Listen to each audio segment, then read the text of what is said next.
Ser podcast.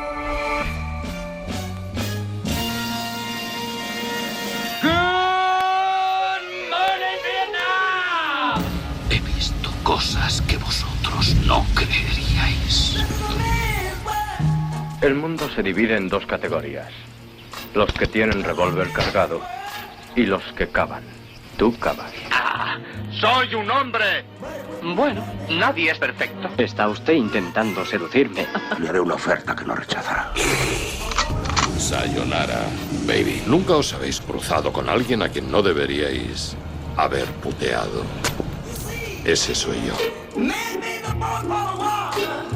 La ventana del cine, con Carlos Marañón.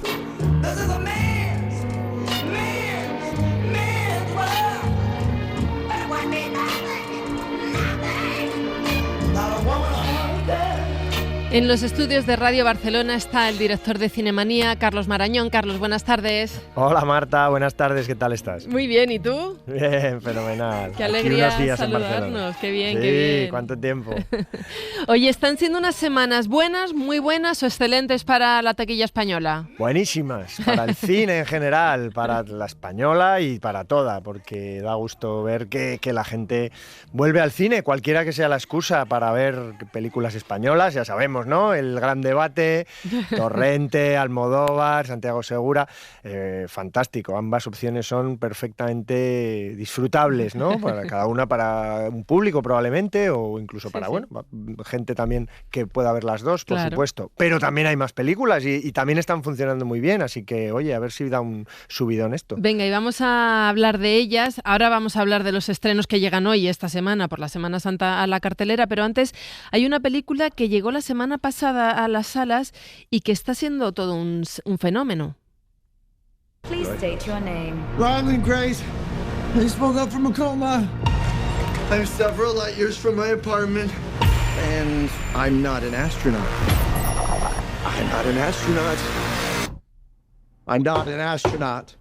If you don't go, you die. Se llama Proyecto Salvación, es la misión del profesor de ciencias Ryland Grace, que se despierta en una nave espacial a años luz de casa con la misión de descubrir por qué el Sol se está extinguiendo. Por favor, di tu nombre. Ryland Grace, he despertado de un coma. Estoy a varios años luz de mi casa. Y no soy astronauta. No soy astronauta. No soy astronauta. Si no vas, morirás. ¿Qué tal esta película, Carlos? Pues es un peliculón, Marta.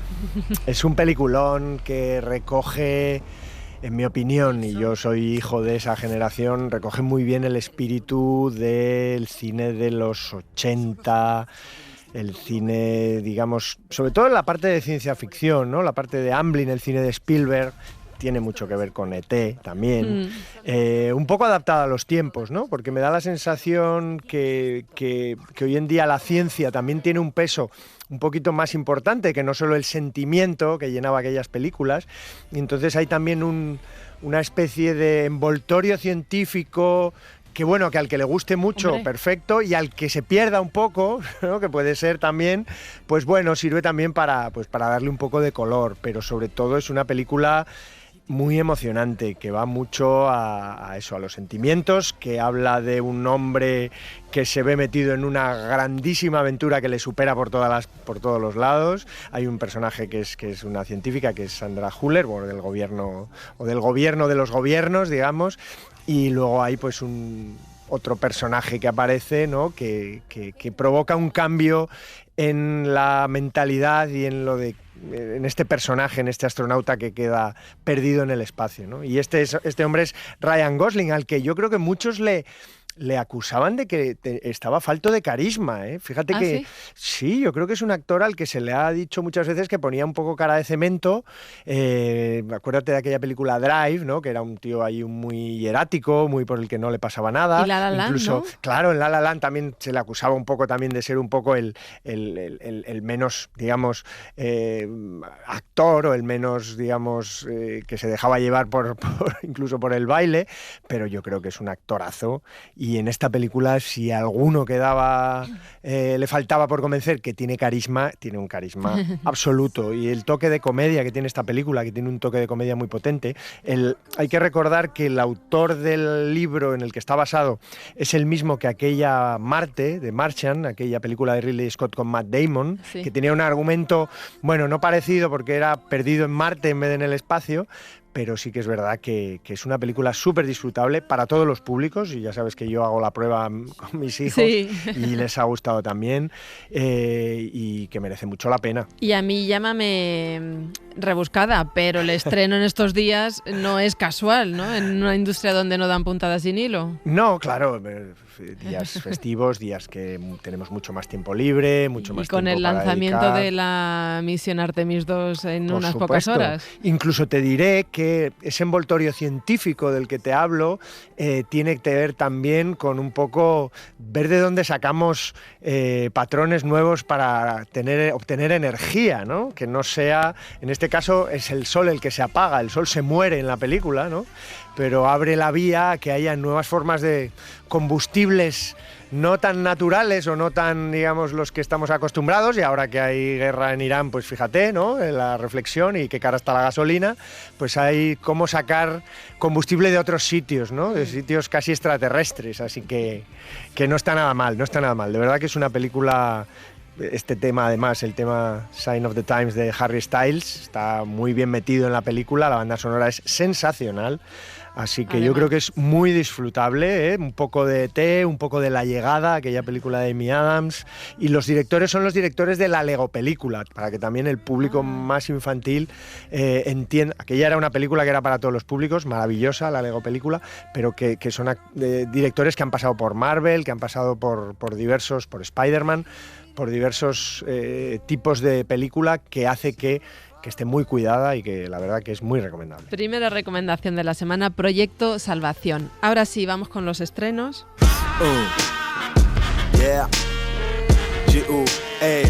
Street Cinema.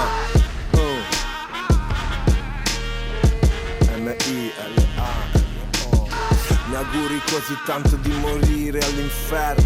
Quería escuchar este rap en italiano porque llega a las grandes pantallas lo nuevo de Paolo Sorrentino, que vuelve a rodar con Tony Servillo. Se llama La Grazia. Ancora 6 mesi e torni a casa tua. Resta il fatto che tu sei stato un grande presidente della Repubblica. Dovrebbe sempre firmare la legge sul diritto all'eutanasia.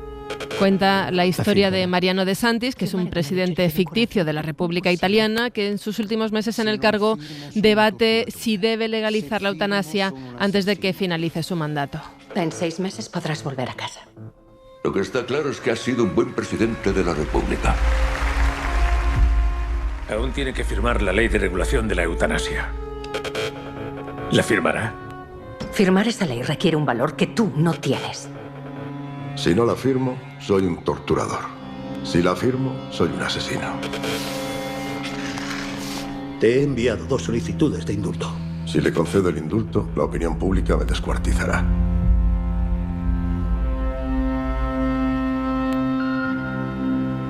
¿Tú sueñas? Nunca. ¿Te gustaría? Mucho. ¿Qué tal La Gracia?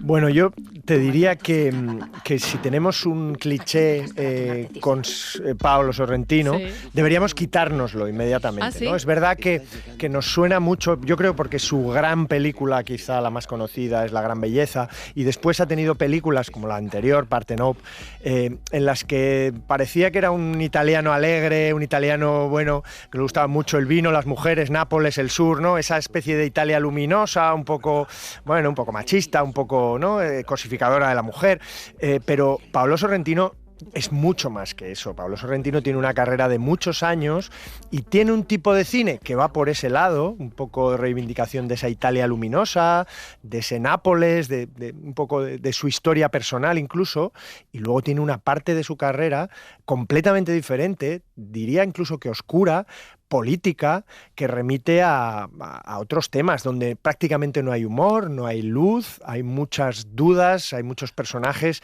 en un momento de sus vidas en los que, bueno, la cosa se acaba, se apaga y tienen que encontrar una salida personal, íntima, casi moral, ¿no? Esta pertenece un poco a esas. Y os hablo, por ejemplo, os acordaréis de Il Divo, que remite al primer ministro varias veces de la República Italiana, Giulio Andreotti, o a Silvio y los otros, que habla de que está basado en una serie que era Loro, basada en Silvio Berlusconi, donde también va un poquito por ahí, pero tiene otras películas tipo Un hombre de más, que es su primera película, o Las consecuencias del amor, con Tony Servillo, que es un poco su alter ego. Lo que pasa es que pensamos en él como el personaje maravilloso de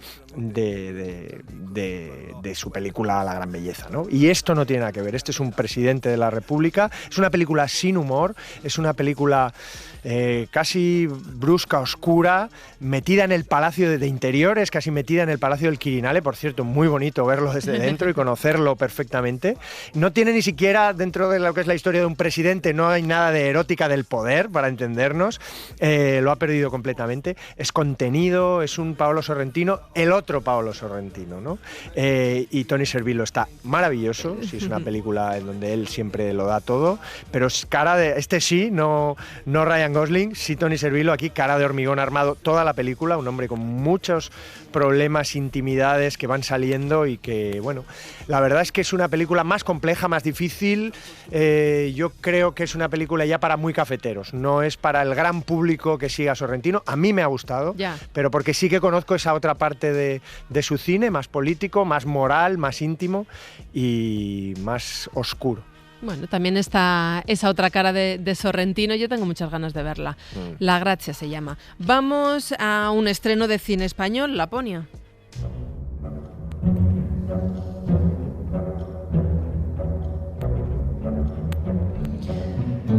En Laponia seguimos la historia de una familia que se junta para celebrar la Nochebuena en Rovaniemi, el pueblo de Papá Noel, y allí entre reuniones, reencuentros con hermanas, cuñados, entre primos, la cena acaba siendo pues el Rosario de la Aurora. Vosotros os habéis criado en un país donde la trampa y la mentira son la base de la sociedad.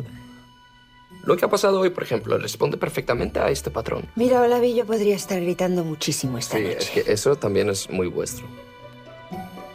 A ver, Mónica, coger distancia y poner sobre la mesa aspectos contradictorios de nuestra sociedad tampoco me parece motivo para ponerse a la defensiva. ¿Qué fue de aquella Choni que discutía a gritos con todos sus novios? ¿Qué significa Choni? Que tenía mucho carácter. No he dicho ninguna mentira, los españoles son así. Mira, no sé cómo somos los españoles, pero me tienes hasta el coño ya. ¿Qué? ¿Esto lo entiendes o lo tienes que buscar en la RAE? Pero es que estamos hablando de este tema como si fuera lo de tirar una cabra por un campanario. ¿Es lo hacéis en España? No lo hacemos. ¿De qué hablabas? De nada. ¿Tú cómo lo sabes? ¡Déjame pasar! ¿Qué te pasa? Mira, ¿qué te pasa? Tú no me conoces. Que yo parezco ermita, pero soy catedral. ¿Qué puede salir mal con todos estos ingredientes? Yo parezco ermita, pero soy catedral. Buenísimo.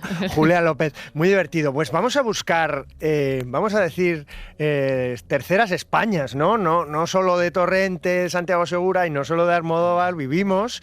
Así que fíjate que hay otra en la cartelera, que es Altas Capacidades, que es otra película estupenda, otra comedia, más amarga, más negra. Y ahora hay una comedia, para mí una comedia, pero con mucha gracia. Luego hablaremos también de otro cine español que se puede perfectamente disfrutar estos días, ¿no? Y está detrás David Serrano. Y David Serrano, hay que pararse un poquito en él, porque es cierto que fue diríamos un chico prodigio del cine español a principios de siglo. Era guionista del Otro lado de la cama, por ejemplo, y luego dirigió Días de fútbol, que es una comedia generacional estupenda, vista hoy. Exacto, ¿no? En televisión ha hecho muchísimas cosas.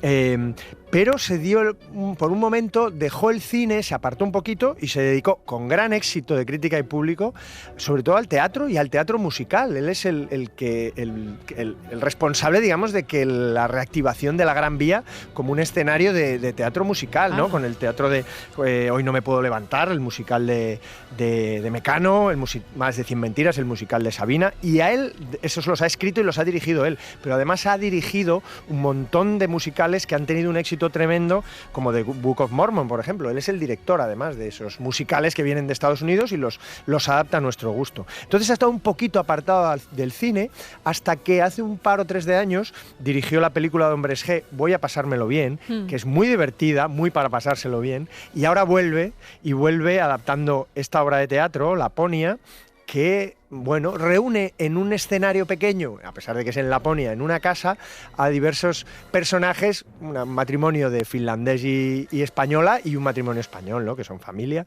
y ahí surge, digamos, la desconexión cultural, ¿no? Y es muy divertido porque funciona muy bien. Es una de estas películas como, ¿te acuerdas la versión de Un Dios salvaje de Polanski? Sí. Que juntó ahí a Jodie Foster, Kate Winslet, Christopher Waltz y John C. Reilly, o a El Nombre, de esos matrimonios que discuten porque hay un matrimonio que le va a poner Adolfo a su hijo, y a partir de ahí surgen, bueno, cosas que están muy por debajo, o como Perfectos Desconocidos, que era una película de Alex de la Iglesia también, de reunión de amigos, ¿no? Sin salir de esa casa, de ese escenario, cómo van surgiendo las diferencias culturales y las diferencias personales, y lo hace con mucha gracia, la verdad que está muy bien. Julián López para mí es número 1 de la comedia española, pero está muy bien porque recuperamos a Natalia Berbeque, que hacía mucho que no la veíamos, y Ángela Cervantes, esta actriz estupenda también, y no sé cómo pronunciar, Leif Jorn Enger, el actor finlandés. El cuñado, que, el cuñado que es un poco cuñado a veces. Ayer estuvieron aquí en La Ventana David Serrano y cuñado Natalia. con diéresis en la O, ¿no? Como la Laponia, exacto. Estuvieron David Serrano y Natalia Berbeque presentando la película, y eso sí advertían, no es para todos los públicos, no es para ir con niños. No, de hecho, por me decían, Dios, ¿por qué? Por esto no la hemos estrenado en Navidad. Claro. Porque es una comedia, pero no es para ir con niños de menos de 12 años. Secretos inconfesables, ¿no? Efectivamente. Exactamente. La verán después, ya cuando sean un poco más, a partir de los 12, exacto. Vamos con el siguiente estreno. Hola, mi niña. Estoy muy contenta de que hayas venido. 1 año sin tenerte en casa es mucho. Voy a vender la casa. ¿Estás hablando de mi casa? Necesito dinero, mamá. Si vienes a Madrid, todo se solucionará. No me iré de Tánger. Yo nací aquí. He venido a por mis muebles. Quiero comprarlos de nuevo. ¿Cuánto pide por todo? Estamos escuchando a Carmen Maura en Calle Málaga. Cuenta la historia de María Ángeles, una española de 79 años que vive sola en Tánger, donde tiene una vida feliz. Y entonces su vida da un giro cuando su hija llega desde Madrid y le dice que tiene que vender el piso donde vive y que ella puede volver a España o quedarse en una residencia. Y volvemos a ver a Carmen Maura, una Carmen Maura espectacular, ¿no? Totalmente, Marta. Fíjate, vamos a hacer un poco repaso. Llevaba casi 3 años sin estrenar película en España. Ahora va a estrenar la próxima de Alex de la Iglesia, La Cuidadora, que tiene una pinta de thriller muy bueno, ¿no? Con Blanca Suárez. Ya sabes que un poco después de su ruptura con Almodóvar, que ha sido noticia estos días, una entrevista con ella, ella, digamos que le adoptó a Alex de la Iglesia, ¿no? Fue como con La Comunidad, y después pues han tenido una relación muy buena y ahora va a volver. Pero fíjate que en cine yo no la recuerdo ver desde una película de Paco Arango, que fue Mi Otro John, y desde una película de Paco León, que yo creo que fue a Netflix casi directamente, que se llamó Rainbow.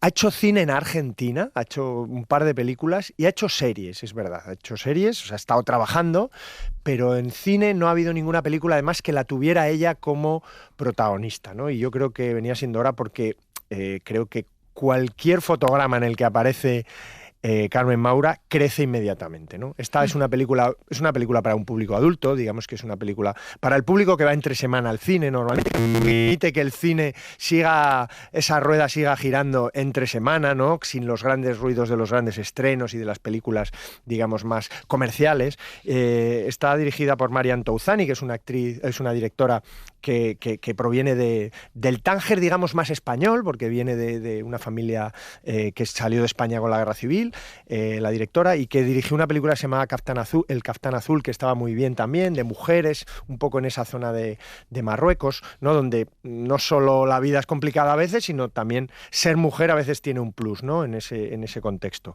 Aquí la verdad que la historia es muy de nuestro día a día, o sea que fácilmente comprensible lo que le pasa, y tenemos otro regreso, para mí también muy interesante, porque hacía tiempo que no la veíamos, como es también Marta Etura, que me parece una actriz sensacional, y componen ellas dos una madre e hija, aunque es protagonista Carmen Maura, que funciona muy bien, está muy bien, es muy comprensible lo que les pasa a los dos, las razones de las dos, pero obviamente esa Carmen que está viviendo una vida tranquila, apacible, en ese Tánger un poco decadente, está muy bien porque vemos esa ciudad también, que es una ciudad muy cercana pero también desconocida, y tiene esa decadencia muy, muy atractiva, y la verdad que es una opción tranquila, un poco fuera del circuito de grandes ruidos, de grandes estrenos, una película reposada. Qué bien.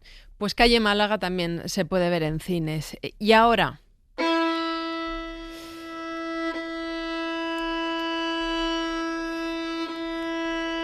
escuchamos un fragmento de la banda sonora de la película Midsommar, porque este mes de abril dedicáis en Cinemanía a las 100 mejores películas de terror del siglo XXI. Y Midsommar está bastante arriba. No se puede decir. ¿En qué número? Vale. Pero si no, las mejores películas de terror del siglo XXI. Eso es. Mira, hacemos un poco... habéis elegido perfectamente esta película, porque es una película súper luminosa, si la recordáis. Es una película que da miedo a través de la luz, de un verano, ¿no? en esas latitudes norteñas. Y nosotros hemos decidido en Cinemanía que llega el sol, parece la primavera, ¿no? El buen tiempo, y que ya basta de que el terror sea solo para noviembre, ¿no? Para Halloween, eso es... No. Con luz también terror, porque el terror ha salvado, ya que hemos empezado hablando de taquilla, Marta, el terror ha salvado muchos años y muchos meses con sus estrenos, del público adicto al terror. Es uno de los, yo te diría, uno de los más fieles a seguir yendo a las salas, a seguir pasando. Así que le hemos hecho este pequeño regalito en un mes que quizá no había grandísimos estrenos para una portada como la de Cinemanía, y hemos decidido llevarlo ahí. Por supuesto, son las películas de este siglo, que yo creo que es un cine muy particular, que rompe un poco con lo que es si hubiéramos ido al cine clásico, ¿no? A los clásicos de los años 30, 40, 50,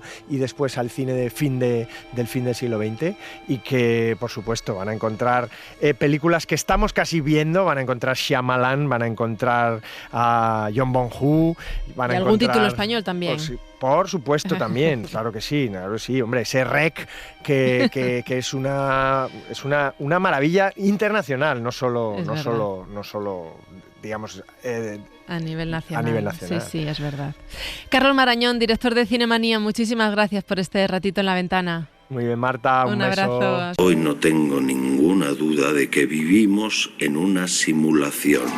¿Cómo escapamos de ella? El paradero del submarino Ara San Juan sería un absoluto misterio.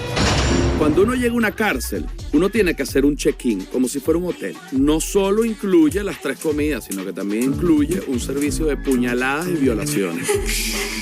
No tengas miedo. Bebé, felices sueños, princesa. Los pilotos buenos están muy cotizados. Las bandas se los disputan. ¡Que me des mi dinero, hostia! El Club de la Escucha. Las mejores historias de los podcasts con Eugenio Viñas. Eugenio, buenas tardes desde Radio Valencia. ¿Qué tal? Buenas tardes. Hoy vamos a recomendar un podcast que nos interpela, que empieza haciéndonos preguntas. ¿Alguna vez te has preguntado en tu restaurante chino de toda la vida que por qué eligieron tu pueblo o tu ciudad para sentarse? ¿Qué hacían los dueños del restaurante antes de llegar a España? ¿O por qué su hija o su hijo pasaban tanto tiempo sirviendo mesas? Si el restaurante abría todos los días, ¿quién cuidaba de esos niños? Si te preguntaste cuál es la vida secreta de los que habitan en los restaurantes chinos, quédate y escucha un poco más sobre la vida de Sarah Chiu, que al igual que yo, es una restaurant kid, una chica descendiente de migrantes chinos que se crió en un restaurante chino. Nos hemos preguntado alguna vez en la actualidad por esos niños que están en los bazares chinos o en los locales donde se hace la manicura. El podcast del que vamos a hablar se llama Mi familia española y echa la vista atrás, sobre todo. Rescata las experiencias de madres migrantes, de sus hijas e hijos y de las niñeras españolas que los cuidaron en esos años 80 y 90 cuando apenas había inmigración en nuestro país. Eugenio, este podcast tiene muchos elementos de los que tirar, pero quiero saber qué es lo primero que te ha llamado la atención. Pues que es un podcast basado en el amor, no hay tantos así, un podcast muy emocional, muy luminoso y que además nos propone pues eso, un giro muy estimulante, porque ¿qué sabemos nosotros, la mayoría de nosotras y nosotros, sobre la relación entre madres migrantes, niñas migrantes y esa relación con las familias españolas, que es lo más mágico de esta serie documental de podcast? Sabemos que las madres chinas pasaban el día del restaurante, somos conscientes, pues entonces, ¿no? Quien las criaba, también decías tú, en sitios de manicura, pero también en este caso también emerge, por ejemplo, una tienda de muebles, una enfermera de origen guineano, pero que es ATS y practicante y se pasaba las guardias. ¿Quién cuidaba, ¿no? de su hija Desiree en este caso? Pues bueno, detrás de las migrantes millennials españolas, pues a menudo hay un vínculo inesperado con una familia que sí que era de aquí y alguien en el barrio que al final pues las crió, ¿no? Y muestra, pues, por ejemplo, tenemos 3 botones, ¿no? Las vidas de Sara Q, de Desiree Vela o de Valeria Claros, que nos narra la polifacética artista Quanzhou, que creo que ya nos escucha. Nos escucha desde Ser Málaga. Quanzhou, buenas tardes. Buenas tardes, ¿qué tal? Muy bien, muy contentos de saludarte. ¿Cómo se te ocurre a ti hacer este podcast? Yo creo que casi de una necesidad personal, pero bueno, cuéntalo tú. Bueno, es que yo también he tenido esa experiencia y eso en mi novela gráfica Gazpacho Agridulce, hay un par de viñetas donde sale mi familia española, ¿no? Mi mami española, en este caso la Loli de Algeciras. Entonces, claro, yo pensaba que era algo que solo pasaba con las familias chinas, ¿no? Y bueno, una corrección a Eugenio, millennials las hijas, o sea, las migrantes son, creo que claro. Boomer, claro, migrantes boomer. Entonces, claro, yo pensé, esto es solo de la comunidad china, porque no conocía a nadie más que le hubiera pasado. Y entonces, en mi devenir adulto, escucho a Desiree Vela contando en otro podcast que a ella también la cuidó otra tata andaluza. Y yo en plan, what the fuck, o sea, como que ahí se me abrió una idea de esto no me ha pasado solo a mí, no me ha pasado solo a familias chinas, o sea, tiene que haber más. Y empecé a tirar, ¿no? A tirar como de investigación y esto en este devenir pues ya se ha convertido en un podcast documental. Decía Eugenio que hay 3 protagonistas, Sara Q, Desiree Vela y Valeria Claros. Vamos a empezar a hablar de ellas. Sara tiene varios puntos en común contigo, como que vuestras familias vienen de una región, de una localidad que se llama Quintián, que son religiosas, son cristianos. Vamos a escuchar. Al llegar a España empezamos a ir a la iglesia y allí había pastores de distintos lugares, Estados Unidos, Taiwán, Singapur, todos hablaban mandarín. Gracias a ello lo fuimos aprendiendo mejor. En este tiempo no había pastores de Xinjiang en España, aunque sí dentro del condado. Parece que aquí la fe respondía a varias necesidades. Era un modo de llevar el duelo migratorio. También la iglesia es una escuela de idiomas, ya que, como dicen los padres de Sara, gracias a la iglesia aprendieron mandarín. La fe también ofrece comunidad y red de apoyo. Y es que existen muchos estudios que contestan a si la espiritualidad o la religión afecta de alguna manera u otra a la salud mental de las personas migrantes. Y en este caso sí que afecta, pero de una manera muy positiva. En general, según la ONG Salud entre Culturas, la espiritualidad, la religión bien entendida, pues ayuda a tener menores niveles de depresión. O sea, ayuda mucho con el duelo migratorio. ¿Dónde y cómo conoces tú a Sara? Pues yo la conozco de redes sociales. O sea, yo seguí su viaje de España a Xinjiang, o sea, a nuestra... Es que en China no lo conoce nadie. Quiero decir que lo digo también en el podcast, que estándares chinos es mi pedanía de 500.000 de habitantes con rascacielos. Pero la verdad es que nadie lo conoce, ¿no? Y es un sitio con, pues, lo que ha pasado, ¿no? Muchas personas mayores, la juventud se ha ido a trabajar fuera, ¿no? Y sobre todo era muy importante para mí alguien con mi mismo background, porque es muy importante la migración de nuestra pedanía a España, ¿no? En su momento era más del 60% y eso no se sabe. Entonces la historia de la religión tampoco se sabe, ¿no? Porque yo también tengo recuerdo de decir, mamá, ¿por qué no somos católicos? ¿No? Si todos los españoles son católicos y se supone que creemos en el mismo Dios, ¿no? Entonces yo conocí a Sara y yo no sabía que ella era de Chintier, ¿no? Que encima su familia conoce a la mía y que cuando ella llegó a China pedaleando después de 3 años y llegó a mi pueblo, estaba una de mis primas también para recibirla, ¿no? Y esa red, digo, qué casualidad tan grande, pero a la vez, ¿qué sentido tiene? O sea, no en plan pregunta, sino sentido tiene porque claro. van a la misma, o sea, congregación de iglesia, el mismo pueblo, la pedanía, las aldeas, o sea que ella y yo podíamos no conocernos, pero de repente, gracias a las redes sociales, nos conocimos y hemos hecho esto juntas. O sea, yo estoy súper feliz y ella también. Decías que lo que te hizo clic o el germen de este podcast era escuchar a Desiree hablar de que había sido criada por una tata española y es lo que se conoce, ¿no? De cómo las familias españolas blancas de clase trabajadora cuidan de las hijas de esas migrantes racializadas que vinieron a España en esas décadas de los 80, de los 90 y entonces, claro, de alguna manera Desi te cuenta cómo la familia se extendía. No eran solo Fina, Lolo y sus hijos los que formaban parte de la vida de Desiree, también su familia extendida. Mi tata tenía varios hermanos aquí y uno de sus hermanos vivía en Cañellas, en una masía, y ellos hacían matanza. Entonces yo iba allí como otra de las primas. Y yo iba allí, jugaba con... O sea, yo no, a lo mejor no los llamaba mis primos, pero yo estaba allí con Óscar, yo estaba allí con todo el mundo... Y hacía lo mismo que hacían el resto de los niños, pues rellenábamos la tripa con los chorizos y todo. Bueno, claro, o sea, tía, familia súper andaluza con la matanza del cerdo y para hacer los embutidos y todo. Y yo participaba de eso como una niña más. Y me acuerdo, además, otra de las hermanas de mi tata, Chana, tenía un bar en Roquetas también, cerca de donde estaba la tienda de muebles de la pareja de mi madre. Y yo me acuerdo que también teníamos ese acuerdo con Chana, o sea que ya la cosa iba más allá de mi tata, involucraba a la familia, porque yo me acuerdo de días de salir del cole e ir a comer al bar de la Chana, ¿sabes? O sea que ya no eras, o sea, que para el resto de la familia de mi tata, yo también era de la familia. El caso de Desiree, ella es de origen ecuatoguineano, como decía Eugenio, también su madre es ATS, entonces ella se quedaba con esta familia. Y tu caso, hay un paralelismo en cuanto a que tú también tenías esta tata española, ¿no? Tu mami Loli, que la nombrabas al principio, sí, Juan. De Andalucía. ¿Cuál es tu relación con ella? Pues nos llevamos súper bien, quiero decir...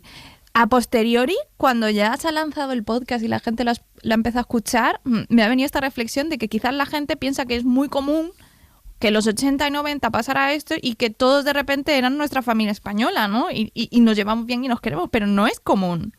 Quiero decir, yo he cogido 3 historias, en este caso también el de Desi, y yo me llevo muy bien también con la mía, pero... también hablamos de Monse, que nadie se acuerda de Monse, ¿no? En la historia de Desi, esa señora le pagaron para cuidar a Desi y nadie se acuerda de ella, o sea, no hubo vínculo.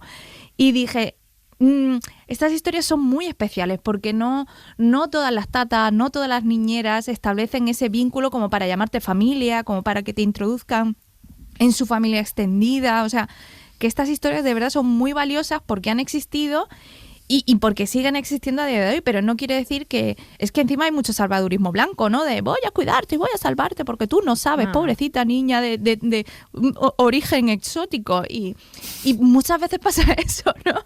Y hay cosas como... Hay una obra de teatro, ¿no? Que creo que se llama Fiesta, Fiesta, Fiesta, así, y es teatro documental. La compañía, creo que se llama Cross Border Project. Y entonces sale también la historia de una niña china, ¿no? Y otras personas racializadas, ¿no? De otros contextos, pero como que la niña china vincula con una profe y la profe le dice, te voy a adoptar. No, señora, o sea, usted no puede quitar la hija a nadie, ¿no? Claro. Entonces, claro, pasan estas cosas que están como muy en el salvadorismo blanco, pero en estas historias, en estas 3 de mi familia española, ¿no? Pues hay otro tipo de vínculo que se mantiene al día de hoy. Y es valioso, ¿no? Es valioso en sí mismo porque ni siempre pasa, ni todo el mundo tiene conciencia. Por ejemplo, yo tengo un nombre español, pero para mí es un nombre que está muerto. Lo encuentro en mi novela, es de Margarita, pero ¿por qué te llamas Margarita? Digo, porque una señora, mi lectura de ahora es que con mucho amor, que era la señora, la vecina. O sea, nuestro restaurante estaba en un lado y al lado estaba Taberna Loli Pepe. No, Loli no, Taberna Pepe o Paco.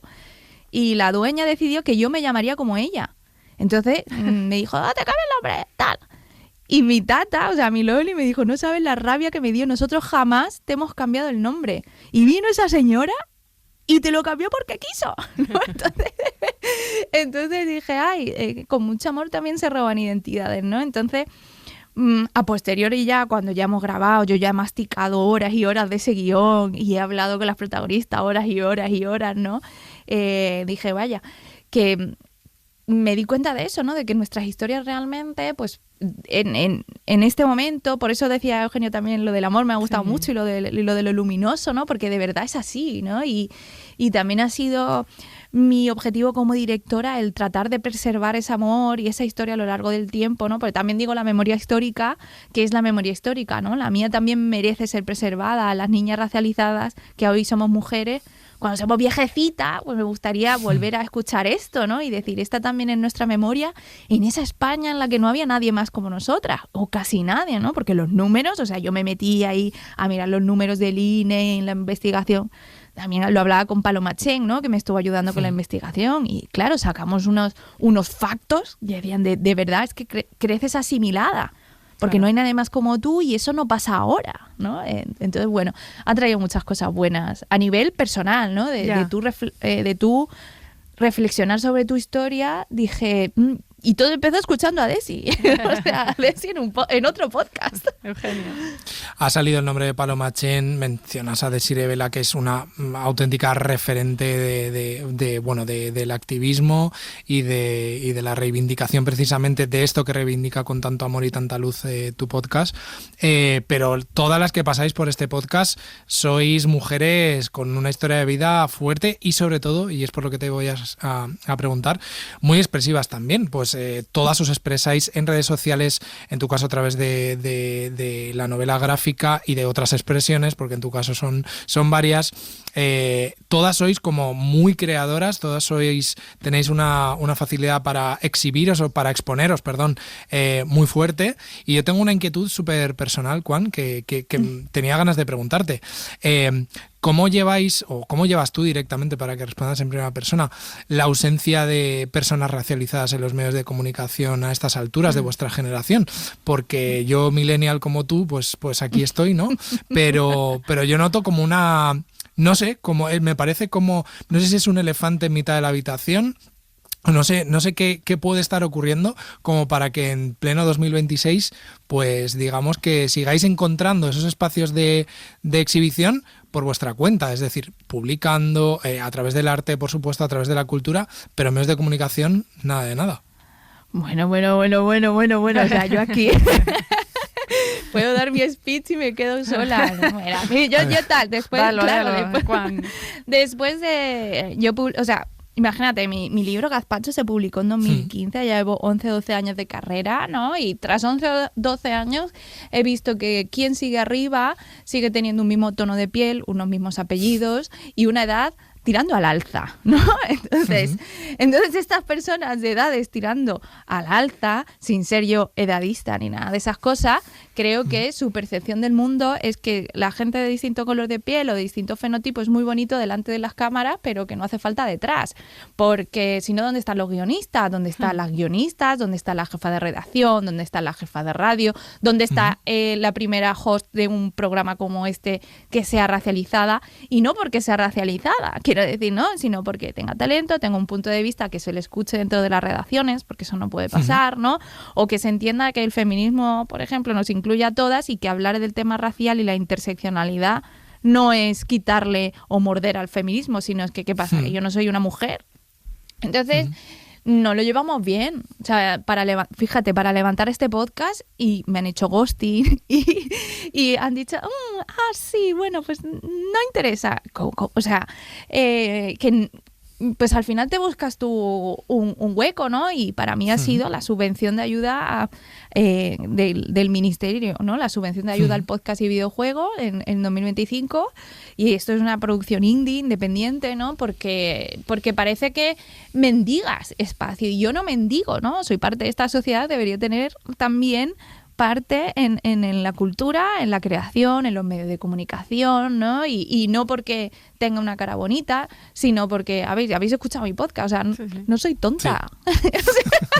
Entonces es como, tío, hay gente con mucho talento y que hay un sesgo racial pues allí, ¿no? Y bueno, es que ocupar el poder también es muy sabroso, pero ¿no? Es que, Juan, a mí lo que me llama la atención es que haya gente que no reconozca una parte de la historia moderna de España, a la que vosotras estáis contando, que tú cuentas en este podcast a través de sus testimonios, ¿no? Puedes no querer escucharla, pero eso no significa que no esté.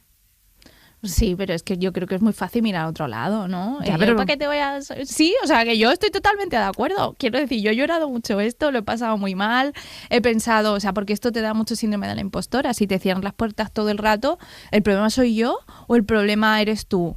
Y como lo que controlo soy yo, pues entonces pensaré que mi trabajo no es válido. O sea, yo si no... Y lo digo mucho, y se lo dije a Sánchez, al presidente, cuando le conocí. Si yo no fuera por lo que trabajo fuera de España, quizás pensaría que lo que cuento no es bueno. Yeah. O sea, entonces, quiero decir, entonces, ¿hasta dónde podemos exigir, ¿no? ¿Dónde podemos visibilizar? Porque yo creo que está más que visible. Porque limpiando baños sí, pero llevando radio no. Totalmente. Al final de cada capítulo, tú comentas que si alguien se ha sentido identificado, que te pueda escribir. Imagino que has recibido más de una y más de dos y más de 3 cartas con las historias similares o paralelas o contemporáneas con las que cuentas. Va a haber segunda temporada. Bueno, yo espero que sí. Quiero decir, estamos moviéndolo también. Espero que haya segunda y espero que también se lleve a vídeo, ¿no? Porque de repente, yo que soy una artista muy visual, empecé a ver muchas cosas de montaje en vídeo y dije, quizás ese sea el próximo paso. Así que si hay una productora interesada, aquí estoy. Y mira, una curiosidad, claro, habéis puesto el corte en el que doblamos a la madre de Sara, ¿no? Sí. Pues había gente que me decía, me estoy perdiendo porque me esperaba un doblaje con acento chino. Y digo yo, pero es que eso no tiene ningún sentido. ¿Para qué? Claro. ¿Para qué? ¿Por qué? O sea, yo estoy haciendo el doblaje y esto para que se entienda, porque los saltos de idioma es muy difícil el doblaje, ¿no? Y, digo, el poner el extracto en podcast, ¿no? Entonces, digo, ¿qué pasa? ¿Que tiene que hablar con las L's? O sea... ¿Qué me está contando? Entonces, para mí ojalá haya segunda temporada, porque se han quedado muchas historias, ¿no? Y se han quedado también historias de dolor, ¿no? Uno de los últimos testimonios que recibí fue de una chica justo que vive en Málaga y me dice, ha sido sanador para mí escucharlo, ¿no? Y colocar muchas cosas de mi infancia. Y joder, para mí eso es como súper lo más grande. Y para los que no estamos en vuestra situación, porque somos españoles, blancos y demás, escucharlo también es muy, pues eso, es muy revelador y te hace pensar mucho y te hace, ¿no? Te agita la mente para decir, oye, es que tú vives en esta sociedad, obviamente, ¿por qué no lo prestas atención, ¿no? No le has prestado la atención que merece hasta ahora? Así que lo recomendamos muchísimo, Mi Familia Española, que lo busquen en plataformas. Juanzu, muchísimas gracias por asomarte a este Club de la Escucha. Nada, muchísimas gracias a you for having me, ¿sabes? Que me voy. Muchas gracias. Gracias, Juan. Gracias, Eugenio, a ti también por siempre elegir el podcast adecuado. Un beso, amigo. Un beso, chao, chao. Chao. Serendipias con Ignacio Crespo.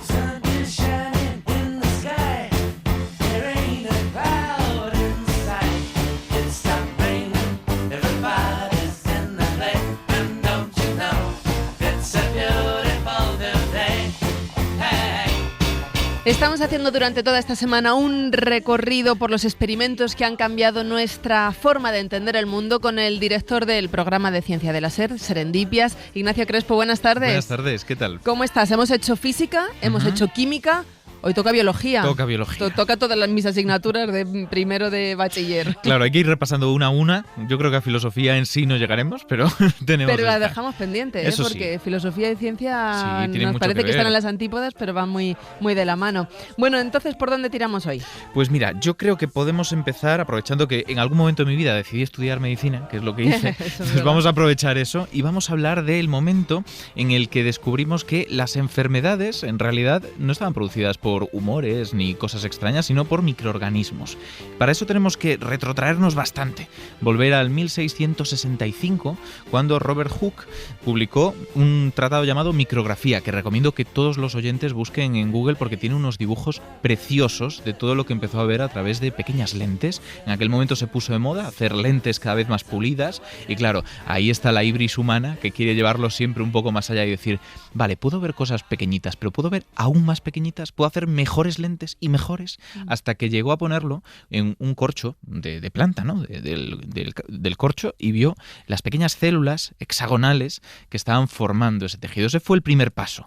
Y unos añitos después, 1670, Leeuwenhoek, que fue otro pulidor de lentes, descubrió que podía hacer lo mismo con sustancias que salían del cuerpo humano, por ejemplo, con sangre, con semen, y empezó a ver toda una especie de selva de microorganismos que antes no podían sospechar. O sea, estamos hablando de eso, de microorganismos, sabemos que existen, pero ¿cómo llegamos a entender que podían causar enfermedades y no que las enfermedades surgieran así espontáneamente? Claro, porque hay 3 pasos, diría yo. El primero es eso, saber que existen, entonces poderles atribuir algo. El segundo es saber que las cosas no surgen de la nada, que es el que yo apuntaría ahora, porque hasta 1668 no había grandes experimentos que pudieran demostrar que los microorganismos ya, o sea, no hay ni por qué apuntarlos a ellos, porque acaban de encontrarlos, pero los seres vivos no pudieran surgir espontáneamente. Por ejemplo, se creía que los ratones podían aparecer si había ropa vieja en una esquina, pues aparecían. Porque surgían así. Por magia, básicamente. Y había que probar eso. Entonces, Francesco Redi, en 1668, decidió ponerlo a prueba con algo más fácil, que era trozos de carne en frascos abiertos, vio que se pudrían, que aparecían larvas y dijo, ¿qué pasa si los cierro? Si los cierro y surgen de la nada, debería aparecer también la larva, ¿no? Bueno, pues no, parece una tontería, un experimento de instituto, pero fue bastante determinante. Y tiempo después, hablamos ya de 1861, Pasteur lo llevó a los microorganismos. Dijo, ¿y ellos también aparecen porque llegan de algún sitio o aparecen por arte de magia? Y lo puso a prueba calentando unos caldos donde podrían haber crecido perfectamente microorganismos, como si dejamos la olla del cocido de un día para otro. Pero la estructura, el cuello que tenían esos frascos, impedía que entraran de cualquier forma los microorganismos. Si realmente lo que contaminaba el caldo venía de fuera, no iba a poder entrar.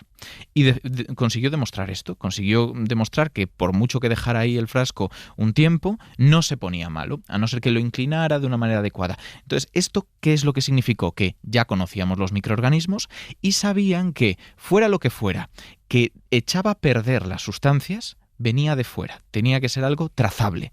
Y ahora ya el siguiente paso era vincularlo. Claro. Robert Koch, unos años después, entre 1876 y 1884, hizo una serie de experimentos en los que intentaba aislar de las sustancias que excretaban los enfermos algo que pudiera ser el origen de su enfermedad. Encontró esos microorganismos, los aisló, los inyectó en algunos sujetos de experimentación, vio que se multiplicaba la enfermedad y luego volvió a poderlos recuperar de esos sujetos. Entonces, con todos estos pasos, consiguió descubrir que, por ejemplo, detrás de la tuberculosis había un microorganismo, detrás de enfermedades como el carbunco también.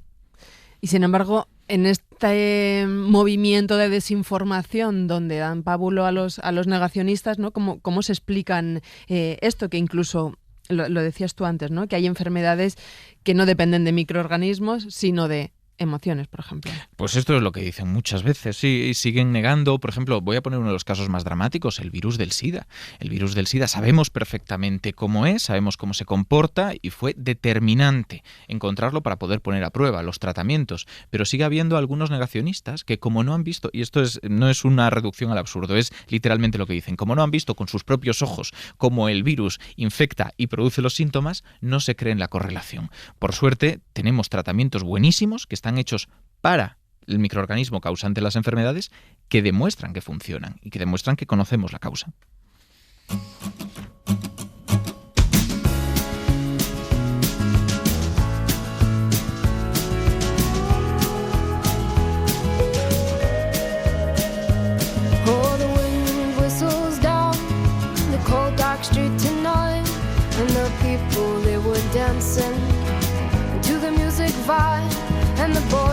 Si todo organismo proviene de uno anterior, alguien se planteó en algún momento cuál fue el primer ser vivo, ¿no? ¿De dónde viene ese pionero? Claro, es que se relaciona justo con lo anterior, porque hemos dicho las cosas no surgen de la nada y todo organismo tiene sus padres, ¿no? Podríamos decir. Y los padres de los padres, ¿hasta cuándo podemos retrotraernos? Y si nos ponemos a mirar el registro fósil, sí que es verdad que tenemos fósiles incluso de hace 3,5, 3,8 millones de años. Miles de millones de años. Sí. Que es una barbaridad. La Tierra tiene 4.500 millones de años. Y esto es un buen paso, pero podemos retrotraernos más. ¿Qué pasó con el primero de todos? Y aquí es donde llega un experimento que en 1953 marcó la diferencia, porque Miller y Urey decidieron poner a prueba si a partir de sustancias que no estaban vivas podían conseguir los ladrillos fundamentales que nos constituyen como seres vivos. En nuestro cuerpo hay moléculas que hacen muchas funciones, la mayor parte de las que cumplen funciones se llaman proteínas, y esas proteínas están formadas por cadenas de otras, como ladrillos básicos, que se llaman aminoácidos. Pues ellos se propusieron conseguir estos aminoácidos a partir de una sustancia que se parecía más o menos a lo que podíamos encontrar en aquella Tierra primigenia de hace miles de millones de años. ¿Cómo lo hicieron? Pues mezclaron gases que sabían que estaban presentes allí, como podía ser el metano, el amoníaco, el hidrógeno, que no están muy vivos, que digamos, y los sometieron a unas descargas eléctricas, imaginando atmósferas con tormentas eléctricas que pudiera haber en la época. Y lo que consiguieron fue muy llamativo porque efectivamente tenían razón y se formaron de forma no espontánea, ya hemos dicho que no puede ser, pero sin que medien procesos vivos, moléculas que son relevantes para estos seres vivos. Esos aminoácidos aparecieron ahí. Y esto fue un cambio en la forma en la que se entendía la vida. Hasta entonces se creía que la vida tenía una sustancia, algo que era común a todos los seres vivos, una especie de fuerza vital que no era explicable por la ciencia. Y aquí se empezó a demostrar que no iban tan de esa forma los tiros. Oye, ¿hay más evidencia que apoye esta idea, por ejemplo, fuera de la Tierra? Claro, hay evidencia porque esto fue el experimento que hicieron en su momento, que lógicamente ha tenido críticas y se ha hecho mejor y de forma más fina, pero es que hemos encontrado cuerpos menores en nuestro sistema solar, hablamos de asteroides o meteoros, que tienen en ellos componentes también fundamentales para la vida, estos parecidos a los que se formaron en el experimento de Miller y Urey, pero en condiciones aún más agresivas, con rayos cósmicos, con el frío del espacio, y de alguna forma consiguen formarse.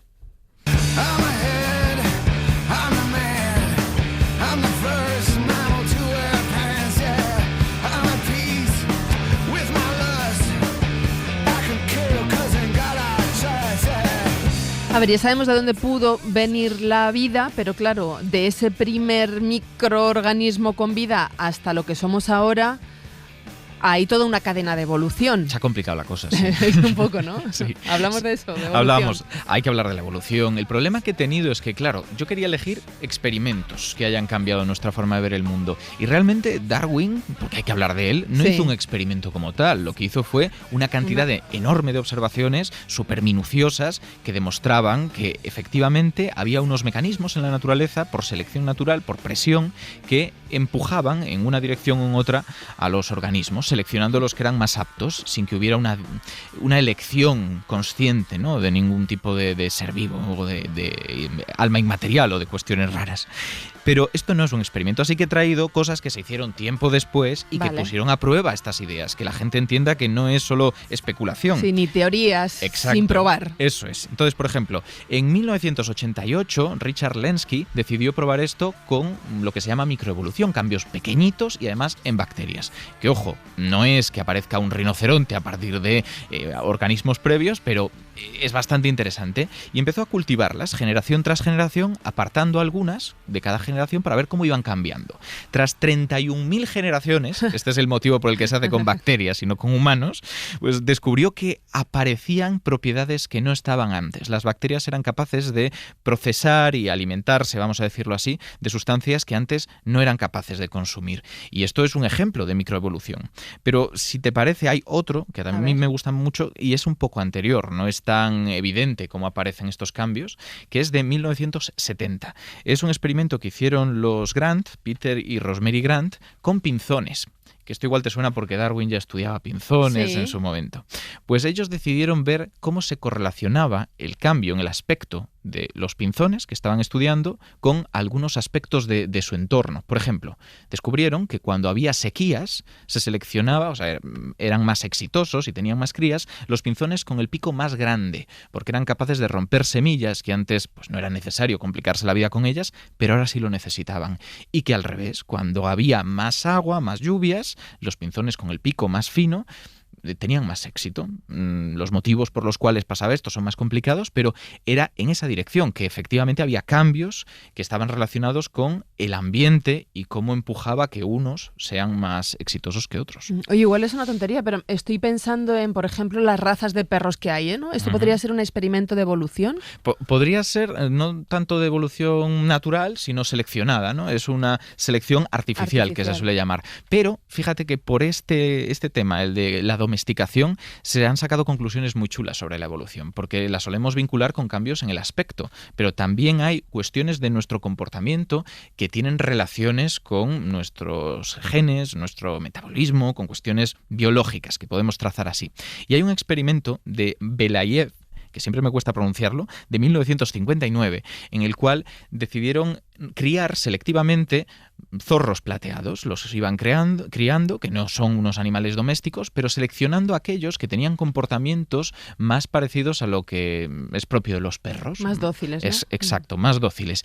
¿Y qué es lo que descubrieron? Que no solo cambiaba su comportamiento, esto es lo que podríamos haber esperado, sino que cambiaba incluso su aspecto. Hasta tal punto están vinculados algunos aspectos de nuestro comportamiento a los genes y por lo tanto a nuestro aspecto físico, que se heredan juntos. Y heredaban las orejas caídas, típicas de los cachorros, la cola un poquito enroscada, que también tienen algunas razas de perro, incluso patrones de coloración blancos y negros que están presentes en muchas razas domésticas de otras especies. Por ejemplo, vacas, que vemos esas manchas y no las vemos en bisontes, no las vemos en sus correlatos más salvajes, las vemos en cerdos, las vemos en gatos, pues aparecían por ahí, indicando que tal vez los componentes de esa docilidad tenían un sustrato genético muy fuerte y muy vinculado al aspecto. I am sitting in the morning at the diner on the corner. I am waiting at the counter for the man to pour the coffee. Hablando del aspecto y de los genes, ¿ha habido algún experimento relacionado con ADN que haya cambiado nuestra forma de entender el mundo? Hombre, los primeros, sobre todo, porque tú piensas que a mitad del siglo XIX Charles Darwin llega con esta idea de la selección natural y de forma paralela, sin conocerse, Mendel estaba trabajando, que él era un cura, estaba trabajando con guisantes, descubriendo que de alguna forma los rasgos de los guisantes, su color, su aspecto, se heredaban generación tras generación, pero ninguno de los dos sabía cuál era el mecanismo que permitía esta herencia. Tuvo que pasar tiempo, hasta 1944, hablamos de casi un siglo, cuando Avery, MacLeod y McCarthy descubren que en cultivos de bacterias, si eliminan determinadas sustancias, dejan de poder transferirse información entre ellas. Eso, fuera lo que fuera, que también podría justificar que compartieran características con sus descendientes, y a veces se transmiten eso las bacterias, tenía que ver con esa molécula, y esa molécula era el ADN. Por primera vez se habían relacionado los dos conceptos. Pero hizo falta mucho más para que llegáramos a saber cómo sacar información de ahí. Y ahí es donde llega el descubrimiento que ya conoce más gente, en 1953, en el cual Watson y Crick publican la estructura del ADN. No solamente sabían que la molécula era clave, sino este es su aspecto, esa hélice que se entrelaza consigo misma, ¿no?, que vemos en las representaciones. Y aquí aprovecho, porque ya lo comentamos hace unos programas, que nos faltan mujeres en esta selección que he hecho. Estoy de acuerdo. Y es un problema que por suerte se está intentando trabajar y cada vez hay más presencia, más trabajos importantes, pero es que incluso cuando los había, se las ninguneaba. Y este es el caso de Rosalind Franklin, que sacó la fotografía 51, famosa, que dio la pista a Watson y Crick para confirmar que efectivamente la estructura del ADN era esa, se entrelazaba. Y aunque fue reconocida en el paper original de estas dos personas, no se le dio la importancia que merecía y de hecho no llegó a ganar el Nobel, murió antes de que se concediera.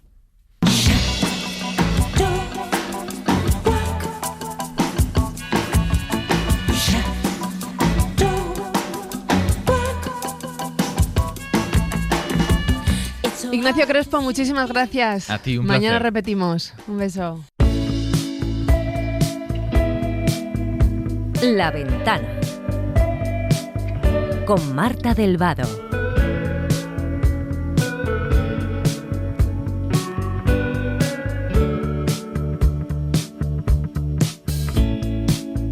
Otra noche dulce se abre en el vergel. Los pájaros vuelan sobre él. Lo que quiero estudiar es periodismo. Siempre me han dicho desde pequeño que yo me tengo que dedicar a lo que me gusta. A mí me gustaría estudiar un doble grado de marketing con publicidad y relaciones públicas. No siempre lo he tenido claro porque hace unos años lo que quería era estudiar medicina y por eso me metí en el biosanitario. Yo no tengo nada claro lo que quiero estudiar. De hecho, me gustaría estudiar tantas cosas que me agobio, ¿no? Yo tengo todavía la hojita de el bachillerato que tengo que elegir, que tengo que hacer. La noche se apagó. Cuando preguntamos a los niños qué quieren ser de mayores hay clásicos, ¿no? Veterinaria, profesor, astronauta, sirena. El problema es que en estas fechas los que ya no son tan niños se ven obligados a hacerse esta pregunta y no siempre es fácil. Elia Fernández, buenas tardes. Buenas tardes, ¿cómo estás? Elia es directora del podcast Mañana Empiezo, de Podium Podcast. Hoy quieres llevar esta sección por ahí. Sí, porque justo ahora estamos en esas fechas, ¿no? En las que los entre 16 y 18 tienen que decidir qué optativas eligen para el año que viene, las ramas, si es biosanitario, tecnológico, ciencias sociales, artísticos, y 1 o 2 años después ya empiezan los nervios por la PAU en estas fechas, la prueba de acceso a la universidad, para quien no esté familiarizado con las siglas, las notas de corte de las titulaciones, las baremaciones, todo esto que a nosotros ya nos suena lejano, pero que efectivamente te marca mucho en esa etapa, en un momento en el que además tu cabeza, tus hormonas, tus prioridades van cambiando, cambian mucho de un día para otro. ¿Tú, por ejemplo, te acuerdas de qué querías hacer con 16? Yo me acuerdo del miedo a tener que elegir, no a tener que elegir, a equivocarme, ¿no? A lo que eligiera que me equivocara para el resto de mi vida, porque las decisiones las tomas en ese momento como la cosa más tremenda del mundo y una cosa irreversible que luego ya ves que no lo es. Pero... Y además te lo dicen, porque te dicen elige bien, porque de esto va a depender todo. Sí, sí. ¿Y en ti proyectaban algo? ¿Te decían tú vas para...? No. ¿No? O no lo recuerdo. No lo recuerdo. Porque yo sí que me acuerdo como de que sí que me condicionaban mucho algo de comunicación. No sabía muy bien lo que significaba, pero sí que era como tú a la tele, tú. Pues mira, la tele no. Yo me acuerdo que en ese momento en el que me veían haciendo esas cosas, yo lo que hacía era ponerme gloss en los cambios de clase, que las monjas me confiscaban un espejito que guardaba en la cajonera, y también me acuerdo que era este tema de ¿eres de ciencias o de letras? Y yo no sabía realmente nada, ni si era de ciencias o de letras, sabía si era de Britney o de Cristina Aguilera, por ejemplo, solo tenía... A nosotros nos decían, eras de ciencias o de letras, pero no sabíamos, porque en mi instituto no había, por ejemplo, artes, claro, que eso era una opción. Exacto, o el tecnológico, que tampoco... Efectivamente, que tampoco lo teníamos, tampoco era una opción. Yo sabía que era de Britney más que de Cristina, era más de la Superpop que de la Bravo, por ejemplo, yo también. Pero de ciencias o de letras, pues no sabría decirte. El caso es que estés como estés, entre los 16 y los 18 tienes que decidirlo, si eres de biosanitario, de tecnológico, de letras o de artes. Si te ves más como abogado, como veterinario o como fisioterapeuta del suelo pélvico, por ejemplo. Todo ello sin saber exactamente qué significa ser cualquiera de esas cosas. Están encontrándose, dudando, comparándose, y muchas veces se sienten presionados por sus profesores, por la presión del grupo, por las redes sociales o por la familia, como en esta escena de la película Lady Bird. Me gustaría vivir algo que fuera emocionante. ¿No lo has vivido? No. Lo único emocionante del año 2002 es que su número es un palíndromo. Vale, ahora resulta que tienes una vida horrible. Tú ganas. Oh, si te has cabreado es no, porque eso solo es ridículo. quería escuchar Tienes música. Una vida estupenda. Lo siento, no soy perfecta. No te pido que seas perfecta, solo considera. No quiero estudiar en la Universidad del Estado. Odio California. Quiero irme a la costa este. Ya nos va a costar pagar la matrícula en una universidad de aquí. Hay préstamos Mira, y tu becas. hermano ni siquiera ha encontrado trabajo. Y él están trabajando. Colocar productos en un súper no es una profesión y fueron a Berkeley. La empresa de tu padre está echando a gente. ¿Lo sabías? No, claro que no, porque tú solo piensas en ti misma. El Inmaculado Corazón ya es un lujo. Inmaculado Tostón, lo elegiste tú, no yo. Miguel vio cómo daban un navajazo en el Instituto de Sacramento. ¿Tú quieres eso? Lo que quieres ver es cómo le clavan una navaja a alguien mientras vas a vio estudiar. lo que ocurría. Yo quiero ir donde está la cultura, ¿Cómo como he Nueva podido York, criar o a un Connecticut, o snob? New Hampshire, donde los No escritores vas a vivían poder en los bosques. entrar en esas universidades. Mamá. No pruebas ni el carnet de conducir. Porque tú nunca me dejas practicar. Con lo que trabajas o con lo que no trabajas no te mereces ni ir a una pública, Cristina. Me llamo Lady Bird. Oh, venga, de eso nada. Es un nombre Llámame ridículo. Lady Te Bird o llamas no te Cristina. responderé. Mejor ve a la universidad de aquí. Con lo que trabajas, ve a la pública y luego a la cárcel y luego vuelve a la pública. Tal vez aprendas a ganarte la vida y no esperar a que la gente te ayude a... Y se tira del coche. Pero me encanta eso de no me vale Sacramento, me tengo que ir donde está la cultura. Odio California, mamá. Me voy a Nueva York o a Connecticut. Bueno, vamos a hablar de toda esta etapa tan complicada con un experto, con Alfonso Navarro, que es psicólogo especializado en adolescencia y nos escucha desde Radio Barcelona. Alfonso, buenas tardes. Hola, buenas tardes. Cuando hablamos de decidir el futuro académico a los 16, ¿estamos pidiendo a los chavales demasiado?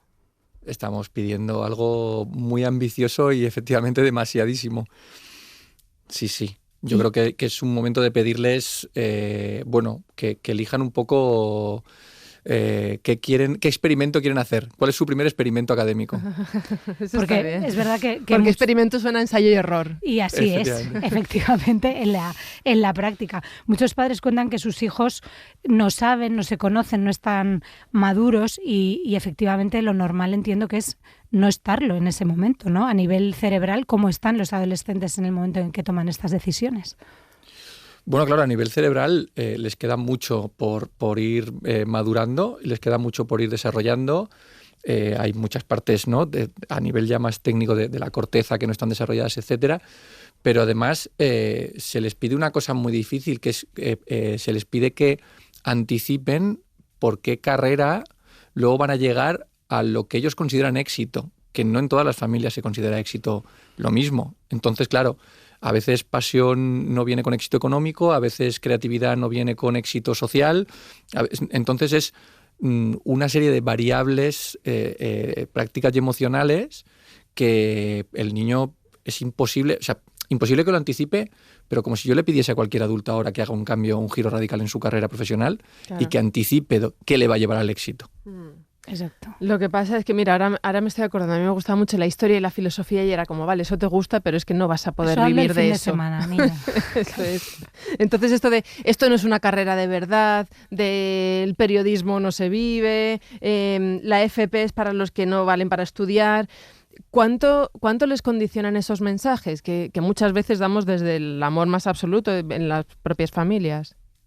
Bueno, condicionan absolutamente. O sea, no, y no es algo malo, ¿eh? Al final, estabais hablando, ¿no?, de qué os decían de pequeños. En mi casa son todos médicos y no dedicarse a la salud teniendo cierta inteligencia es que es un sacrilegio. Es decir, no pasa nada. O sea, estás desperdiciándote. Claro, hay unos valores, ¿no?, que tienes que devolverle al mundo. Bien, condiciona. Yo lo que siempre les digo a las familias es, si tu hijo es feliz, dentro de un espectro de felicidad, hay 75 trabajos donde va a ser feliz, o sea, distintos, no pasa nada. O sea, hay muchos sitios donde aplicar la creatividad, incluso el trabajo de tu hijo es que aún no existe. O sea, es decir, el trabajo de manejo de datos a gran escala no existía. Hay gente de 30 años que cuando se metió en la carrera eso no existía como trabajo. Y ahora, mira, eso es la leche, ¿no? Pues, bueno, intentar leer el futuro viene como del miedo. Entonces, las familias, cuanto más miedo, más presión ponen sin querer hacia el futuro.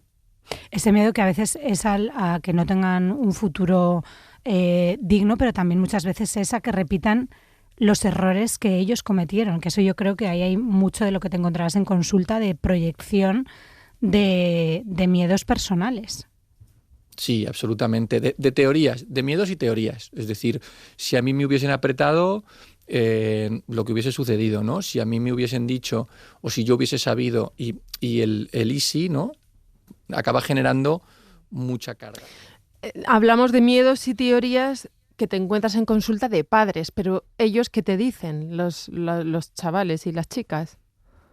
Bueno, ellos sí que es verdad que yo creo que con mucha sensación de lo que decíais, de que es una decisión irreparable y de que no sé muy bien por qué tienen la fantasía de que deberían saberlo. O sea, hablan mucho como de que la gente sabe lo que quiere, la gente tiene vocación, la gente... Y al final la vocación es una cosa que o se hereda o se tiene muy claro, ¿no? Es como la inspiración o como la creatividad, pero muchísima gente no lo tiene y no pasa nada. Pero al final ellos sufren mucho porque creen que debería salir de ellos ya saberlo. Es como si les faltase algo, ¿no? Yeah.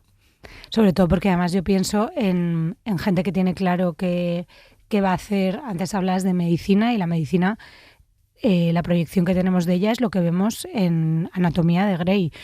A mí me da la sensación de que el niño que quiere ser abogado con 16 años o bien es porque lo es su padre o porque ha visto una serie, pero me parece imposible. Si yo a día de hoy sería incapaz de imaginarme la rutina diaria de un abogado y en qué se traduce ese trabajo en su día a día, cuáles son las presiones a las que está expuesto, no te quiero contar una persona que con 16, 17 años ni siquiera ha estado en un ámbito laboral, con lo cual, o sea...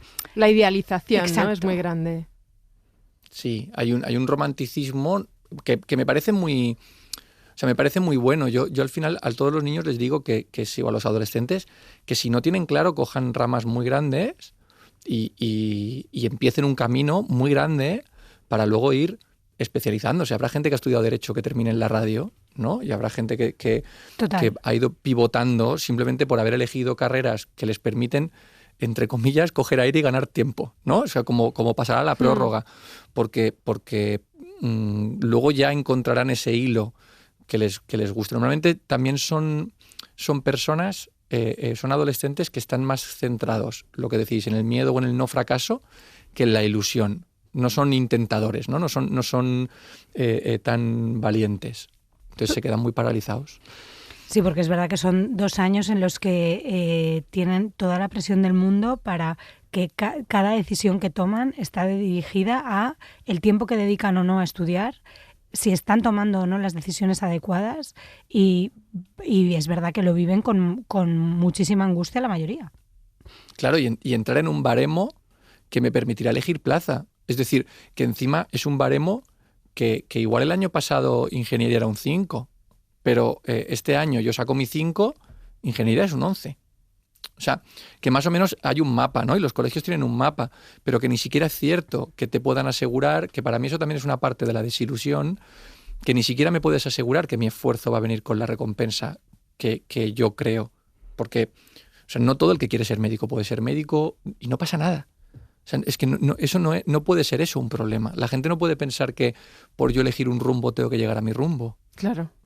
Claro. A mí me aterra pensar en los datos de esta encuesta de hace unos meses que evidenciaba que el segmento de población más triste en España es de los jóvenes, de 14 a 20 y tantos años. No sé cómo lo interpretas tú esto. Bueno, yo creo que les estamos un poco quitando la ilusión por el proceso porque ponemos mucho foco en la meta. Es decir, yo con muchos, el otro día con un chico que tiene 18 años, ¿no? Y quiere entrar a estudiar y decía, no, yo quiero ser productor musical, pero nivel Kanye West, ¿no? Y yo le decía, tranqui, ya no eres. O sea, ya estarías en casa con la batería, el piano, tocando, o sea, es decir, no puedes aspirar a eso. Y él decía, vale, ¿y en esa línea qué puedo hacer? Venga, vale, vamos a hablar del camino. Es decir, porque al final también es un poco... disfruta del camino. O sea, ostras, a mí si me llegan a decir lo chulo que son los años universitarios, no repito bachillerato para llegar antes. O sea, yo repetí bachillerato, ¿no? Yo no repito bachillerato para llegar antes, pero por lo chulos que fueron los años universitarios, no tanto porque iba a ser psicólogo. O sea, al final es como decir, el camino va a estar muy chulo. Elijas el camino que elijas, te lo vas a pasar muy bien, vas a aprender mucho, vas a poder moverte y vas a poder hacer 1000 cambios. Sí, en esta línea también de lo que dices de la felicidad, Marta, yo por ejemplo pienso en la opción de elegir el bachillerato artístico, ¿no? Que tiene un trasfondo mucho más hedonista, mucho más de disfrute, de aprender un poco sin un objetivo tan concreto, pero subyace siempre esta idea de que están perdiendo el tiempo. ¿qué pasaría si les planteamos esos años como unos años de apertura mental, de aprendizaje, de aprender, de leer, de escuchar, y no lo centrásemos tanto en el fin, que es lo que decías tú también, Alfonso? Eso sería maravilloso. Creo que para eso tendríamos también un poco que pivotar hacia que el éxito, que yo creo que les está pasando también, y de ahí también la desesperanza, parece que hoy en día el éxito es muy económico, y las carreras que tienen pasiones, las carreras que tienen creatividad, que devuelven algo a la sociedad, no son carreras que vengan normalmente, o pueden venir, pero con mucho más trabajo, con ese éxito económico, ¿no? Estoy harto de ver a chavales que dicen, bueno, mi profesor de economía, ¿por qué no es rico? O sea, ¿sabes? Y tonterías así. Entonces, hacer un poco que el proceso sea importante, para mí, viene de que en las casas lo que se valore más no es si podemos hacer el viaje o no podemos hacer el viaje a Disney, sino si el propio proceso es muy divertido y estamos muy orgullosos de nuestro proceso. O sea, cuanto más orgullosos estemos todos los adultos de las cosas que no valen dinero, más iremos otra vez volviendo al modelo de éxito donde puedo elegir libremente carreras sin pensar en la recompensa. O sea, creo que esto se polariza un poco más igual en Madrid y Barcelona, ¿no? O en ciudades grandes, pero creo que hay que cambiar el modelo de éxito para darles permiso de disfrutar de ese proceso. ¿Me entendéis? Sí, total, y qué importante para concluir un poco la reflexión que apuntabas al principio del corte de Lady Bird, en el que nos sentimos siempre cuestionados como padres. Todo lo que hacen nuestros hijos mal parece que nos están diciendo es culpa tuya, tratémonos nosotros en terapia primero y vamos a dejarles un poco en paz. Creo que es mi conclusión al respecto. Sí, cuando el adolescente es el protagonista y ha dejado de ser el actor secundario, ¿no? O sea, cuando es tu vida y ahora yo te acompaño y efectivamente no hay... O sea, tú te aburres, pero eso no significa que yo te dé una vida aburrida. Mi vida es muy estimulante para mí, que leo libros. Para ti como adolescente, pues no lo es, espabila, ¿no? Encuentra la tuya. Un poco eso, o sea, separarse. Es como la segunda ruptura del cordón umbilical, ¿no? Es muy difícil, y para los papás y las mamás, sobre todo las mamás es normal, pues es difícil. Pero es una segunda ruptura de no es cosa mía. Alfonso Navarro, psicólogo especializado en adolescencia, muchísimas gracias por acompañarnos en La Ventana. Muchísimas gracias a vosotras. Un abrazo. Y mucha suerte, que vas a tener mucho trabajo. Un abrazo. Y nosotras. Muchas gracias. Chao. Elia, muchísimas gracias. Nos vamos una con tarde deberes. más. Venga.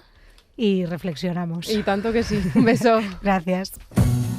Para no perderte ningún episodio, síguenos en la aplicación o la web de la SER, Podium Podcast o tu plataforma de audio favorita. Don't know much biology. Don't know much about a science book. Don't know much about the French I took. But I do know that I love you. And I know that if you love me too, what a wonderful world this would be. Don't know much about geography.